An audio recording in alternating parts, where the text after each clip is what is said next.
Hello, this is Ruthie, and today I want to talk to you about placing limits around the concept of judging people favourably, because on the whole I'm not really keen on judging people. I don't think it's a good idea.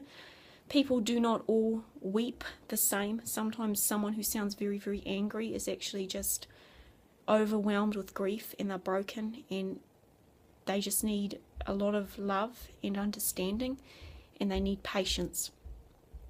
So on the whole, I think it is best to go through life very, very gently and treat people like they are made of crystal. And even if you don't particularly like what they're standing for, you need to always be respectful and considerate and polite and watch your manners, because people are created in the image of God, and we don't know what experiences in life have caused them to become what they are. So they might be very, very difficult people, but they might just be very broken people. And on the whole, I think it is better to go through life assuming that a difficult person is a broken person, because I tend to believe that God is more of a doctor than he is a judge. He is a judge, but I think he's more of a doctor. He likes to heal more than he likes to judge. That's just how I view the world. I'm not saying it's how you should view the world, but that is how I understand God myself personally. But even when you go through life trying to be as gentle and sensitive as you can, you will come across situations that you cannot remain silent and you cannot remain non-judgmental. There will be points in your life when being quiet does not actually mean that you are being sensitive. It means you're being a coward because you're too scared to speak up. And I have had a situation recently where I did have to speak up.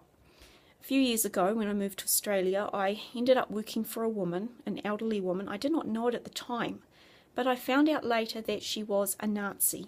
Now, the Nazis were a political party. I'm not quite sure how to describe them, because I'm making this for kids, and I don't want this video to be really distressing, but the Nazis were really horrible people during the Second World War, and their leader was called Adolf Hitler. I've told you before, he was one of the most evil men ever born, and among other dreadful things that the Nazis did, the thing they're most famous for is they murdered over 6 million Jews.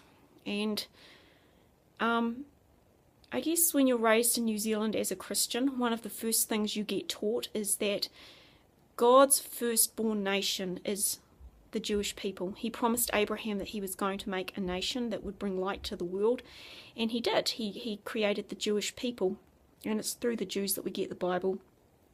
So I was always taught growing up that it's your job. This is what my grandfather told me when I was about 12 years old. He said, it's your job to be loyal to Israel and stand with the Jewish people, and you need to help them any chance you get. And he wasn't saying they're always right and everything they do is correct. He's just saying that as a New Zealand Christian, I have an obligation to defend them. So I took that very seriously. And this woman is a Nazi, and she started saying stuff like she agreed with everything that the Nazis did to the Jewish people. And when I heard about that, I realized that for me, the Holocaust is a line that I personally am not willing to cross. I had to say something, because this woman also claims to be a Christian. Now, she claimed to be a non-Christian, and she was saying horrible, evil things like that. Well, I would have possibly said nothing, but because she's claiming to be a Christian, and in Christianity we have this concept that we're all responsible for each other, I had to say something. So I wrote her a letter, and I was very polite in that letter, and I said to her, you know, if you keep doing this, rejecting God, pretending to be righteous, abusing people — she's a very, very, very horrible person to other people as well — I said, eventually you're going to die, and God is going to put you into hell. And I did not like saying that. I'm not a person who enjoys talking about hell, and I don't tend to be like most Christians. I'm not particularly evangelical. I don't talk about my faith a lot, but I do have a line, and my line is that if a person is cursing Israel and the Jewish people, they're cursing themselves, and I don't want anyone cursing themselves.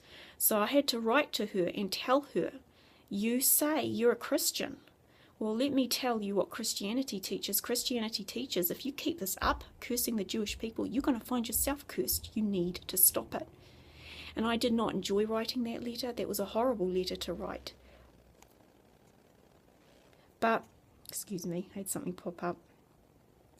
But I wrote that letter because I loved that woman. I know that sounds bizarre because everything she stands for I hate, but she's still a human created in the image of God, and a very broken human that she can say such evil things about his firstborn nation. And I want to tell you that because on the whole we have to be very sensitive and try not to judge people in an unfavourable light. But as you go through life, you will acquire convictions, and these are lines in your life that you're not willing to cross and you feel you need to defend. And for me, her saying stuff like that and then saying she's a Christian, it was a line I couldn't let go, and I had to write to her and tell her what I thought, and I said it as gently and carefully as I could.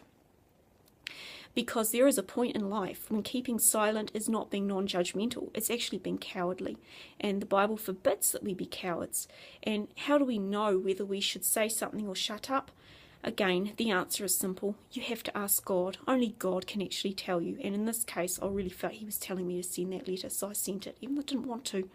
So pray for wisdom. Pray that you know when to be quiet and when to speak up. It says in the Bible that there is a time to remain silent and a time to speak. For me, that was a time to speak. And you must develop your relationship with God so that hearing His voice becomes easy, so that when He tells you to speak, you don't waste time saying, is it God? Isn't it God? Should I? Shouldn't I? You need to practice in a day-to-day manner, so when He says go, say this, warn this person, you're going to do it. And by the same extent, if He says no, be quiet, something else is going on, you're going to be quiet. So keep your eyes focused on God, keep your ear tuned to heaven, and I pray for you that you will have the discernment to know when to be silent, and you will have the courage to know when to speak. Love you.